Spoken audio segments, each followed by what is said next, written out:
de vendre sa voiture. Imaginez une voiture revisitée par Andy Warhol ou Jean-Charles de Castelbajac, ça s'appelle une art car. Ce phénomène, né dans les années 70, est devenu un argument marketing pour les marques.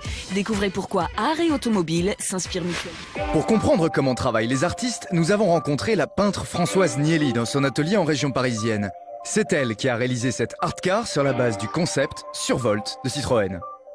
On a choisi un tableau, on a enlevé une partie du figuratif, on a gardé tout l'abstrait du tableau pour le projeter sur la voiture.